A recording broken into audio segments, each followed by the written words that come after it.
Thanks for the money, but no one wants a janitor in the wedding photos, my brother said with a grin. I nodded, went home, canceled the catering I paid for. Then I laughed, packed a bag, and went on vacation. A day later, my phone blew up. Hey everyone, before we dive in, I have a quick favor to ask. If you enjoy content like this, please hit the subscribe button. It's free, supports the channel, and ensures you never miss out on amazing videos. Alright, let's get started. I was still standing in the corner of the reception tent when my brother said it, loud, clear, grinning like it was the punchline to a joke he'd been dying to tell all evening. Aiden, Alan called out, raising his champagne glass in my direction. Seriously, man, thanks for covering the food and all that. Real hero move. People turned to look at me. I smiled, uncomfortable. But he went on, pausing for dramatic effect. Let's be honest, no one wants a janitor in the wedding photos. Silence. And then awkward laughter. His best man chuckled.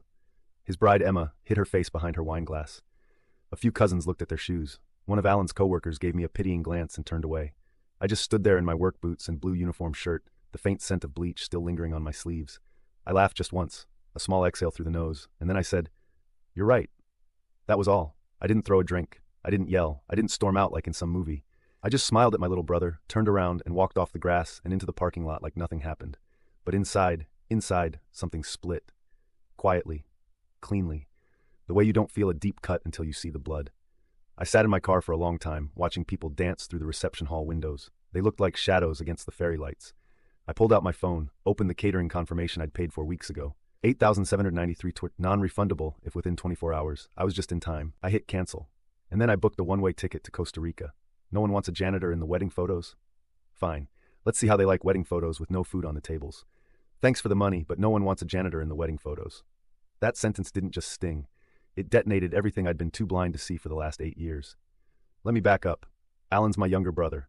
Always was the charming one, the fun one, the kid who scraped by with a crooked grin and excuses like, "I'm figuring it out," while other people picked up the pieces. Usually me. I didn't go to college. I cleaned them. While Alan was changing majors like socks, I was pushing a mop across dorm hallways to help mom and dad pay his tuition. 3 semesters in, he dropped out. "College isn't for me," he'd said. "But thanks, bro. You're a lifesaver." That line became his go-to. I helped him get his first apartment when he and Emma moved in together.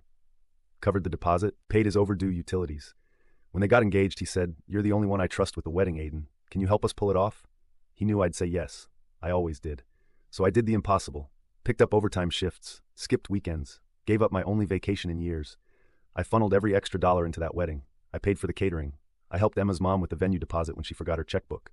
I even covered the extra cost of Emma's second dress because the first one made her look bloated. I paid. I smiled. I clapped when they kissed. And what did I get? Thanks for the money, but no one wants a janitor in the wedding photos. That line, that smirk, that gleam in his eye like he was proud of himself, like it was a mic drop moment. The next morning I woke up in my budget hotel room, the windows cracked open to California breeze and salt air. It should have felt like relief. Instead, my stomach was a clenched fist of rage. I scrolled through my phone. 47 missed calls. The texts had started around 6 p.m. "Aiden, where are you? Dude, did you cancel the food? Please tell me this is a misunderstanding. Do you know how humiliated we were? People left early. Aiden, call me now." The cherry on top? Bro, you went too far. Like I said, no one wants a janitor in the wedding photos. But this is pathetic. I stared at that message for a long time. No apology. No, I didn't mean it. Just more mockery. That night my phone rang again. Mom. I let it go to voicemail, but then she called again, and again. Eventually I picked up. "Aiden," she said, "what is going on with you?" "Hi Mom, good to hear from you too." "Emma's family is furious. They spent all that money and everyone went home hungry." "Emma's family?" I laughed bitterly. "You mean the people who spent nothing and left the cake bill to me?" "That's not the point." "No," I said flatly. "The point is your son, your other son, humiliated me in front of everyone, and you all laughed." "Oh, come on," she snapped. "It was a joke." I went quiet. "You really think it's funny?" I asked. "You think it's funny I skipped vacations, turned down raises just to stay in town and help you with the mortgage, paid for Alan's wedding, and then got told I'm not photo-worthy?" There was silence on the line. Then, "Well, you do wear that uniform everywhere, Aiden. Maybe if you tried harder." That was it. That was the moment. The click. I hung up. A few hours later, Dad called. "What were you thinking?" he snapped. "We had people calling us. There was nothing to eat. Emma was crying in the bathroom." I was quiet.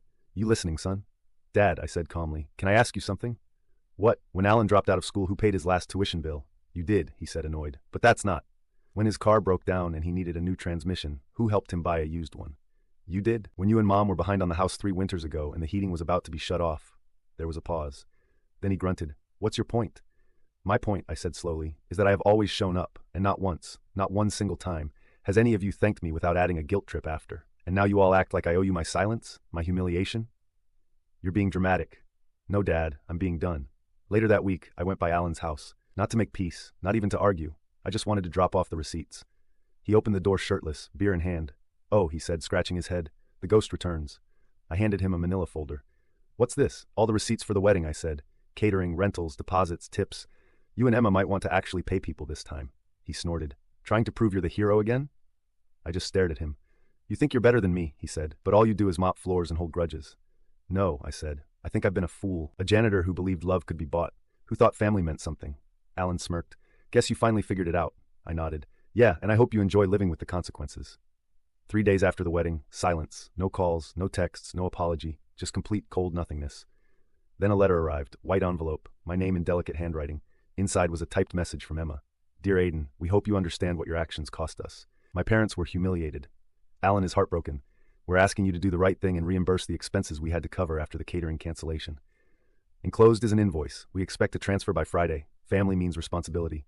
The invoice, $2,400 for emergency pizza delivery and extra generator, and my favorite, emotional distress, $500 for her tears. I stared at the letter, then calmly fed it through my blender. Let the confetti rain. The next morning, Mom texted, family dinner Saturday. You're coming. We need to talk. At first I wasn't going to go, but then I thought, no, forget that. I will go, and I'll bring everything.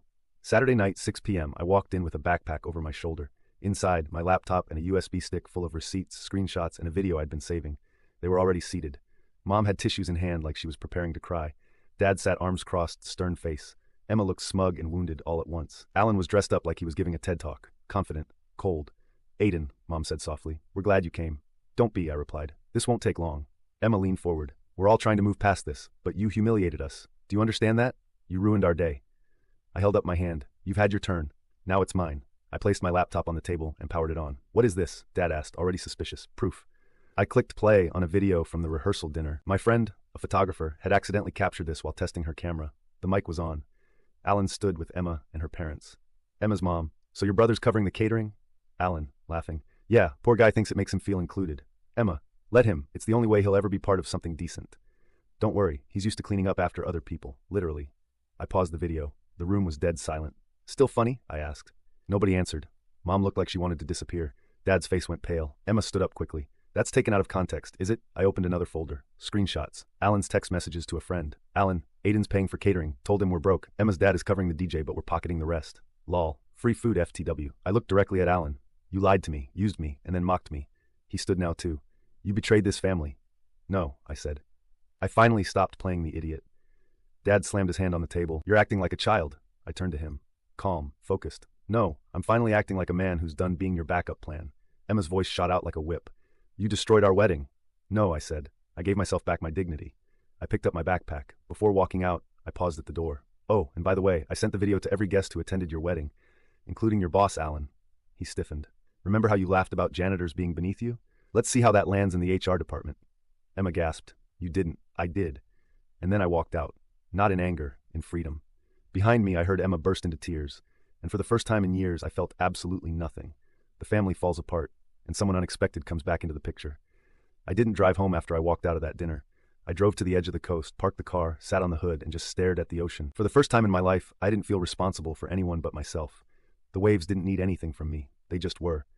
I could have stayed there forever, until the phone started exploding. 27 missed calls, 9 voicemails, a text from Emma's mother calling me a classless disgrace, one from Dad, you've embarrassed us beyond repair.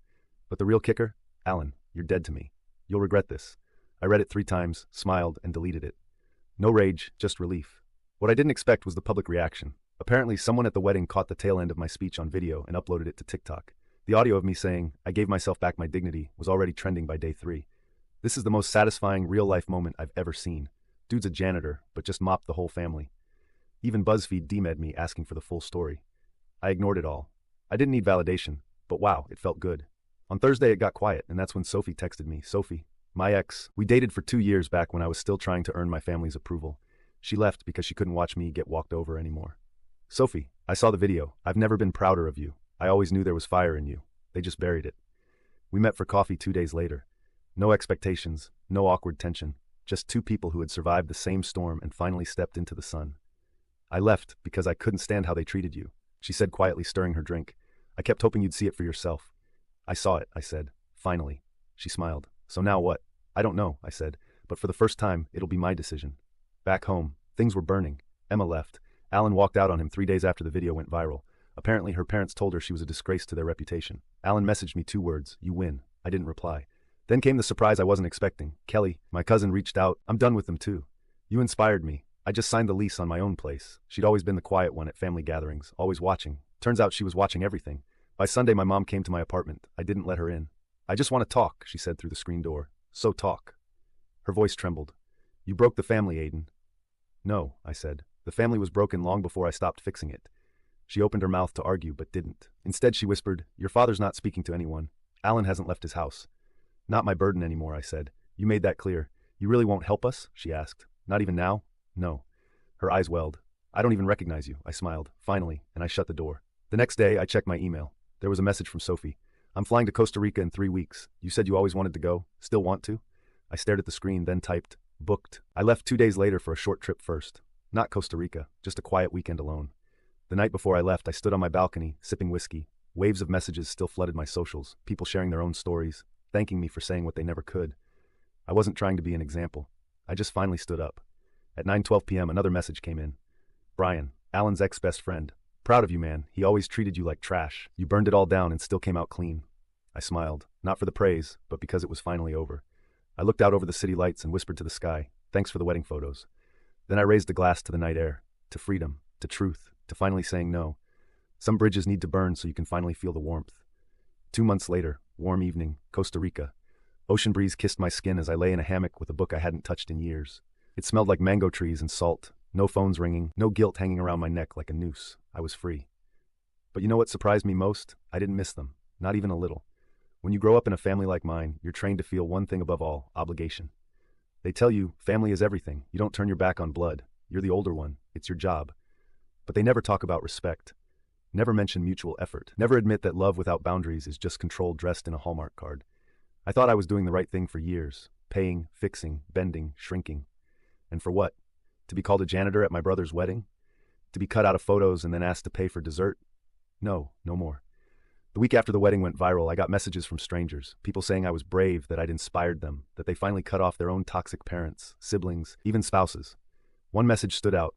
"My brother used to call me worthless. I was paying his rent and raising my niece. Your story made me walk away for the first time. I feel like I can breathe." That broke something open in me, because I knew that feeling. And it hit me.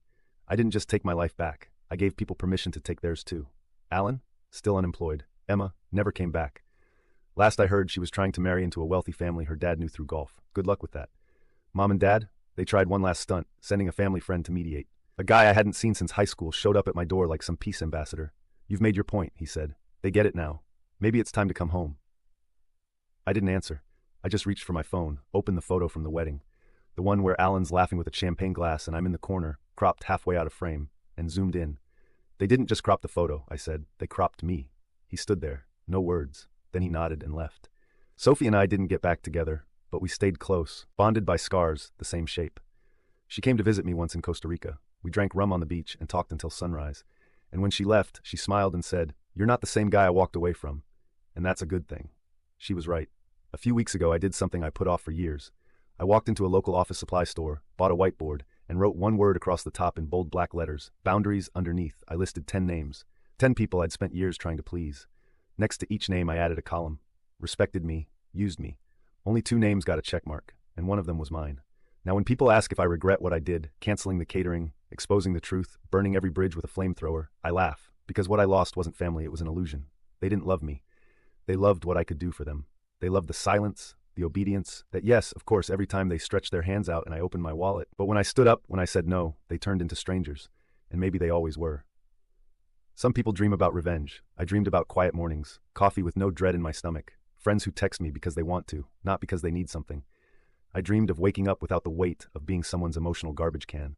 Now I have that, and I'll never give it up again. My last message from Alan came on my birthday. "Hope you're happy. We needed you." I smiled and finally replied, "I needed me too. That's the difference." This is where the story ends. Not with a perfect family, not with a warm reunion over pie and forgiveness, but with freedom, with one man who finally looked his blood in the face and said, "You don't get to call it family if you treat me like furniture." And then he left and never looked back. So here's the moral if you're looking for one. If they laugh at your struggle, call you cheap while spending your money, mock your job, your clothes, your heart, cancel the catering. Let them taste what it's like to be hungry for once. And then book a flight, raise a glass, and toast to finally choosing yourself. Bonus chapter: I'm the guy who canceled my brother's wedding catering. Ask me anything. 2 months ago, my brother told a crowd, "Thanks for the money, but no one wants a janitor in the wedding photos." I was the one who paid for the catering that night. I canceled the entire order. While they served cold pizza and embarrassment, I was sipping wine on a balcony in Costa Rica. I said nothing at the time. I just walked away. Now I'm answering the questions everyone keeps asking. Do I regret it? No. I regret staying silent for so long, not for finally drawing a line. Did Alan ever apologize? No. His last message was, "You win." I didn't reply. Did Emma leave him? Yes. 3 days after the wedding. Did your parents support you? They tried to guilt me into rebuilding the family. I closed the door in their face, both literally and emotionally. Are you still a janitor? Yes. And I'm proud. I clean messes, not just floors. How did people react? Positive. Thousands of strangers thanked me. Some cut off toxic relatives. One woman messaged, "You gave me permission to stop being the family bank." Negative. Others called me heartless, said I ruined a wedding, not just a moment. A few quoted scripture at me. One said, "You'll regret it when your parents are gone." I don't. I've said my piece. I've moved on. But one question still lingers. If you spend your whole life cleaning up after others, who do you become when you stop? I'm still figuring that out. And for the first time ever, I'm okay not knowing.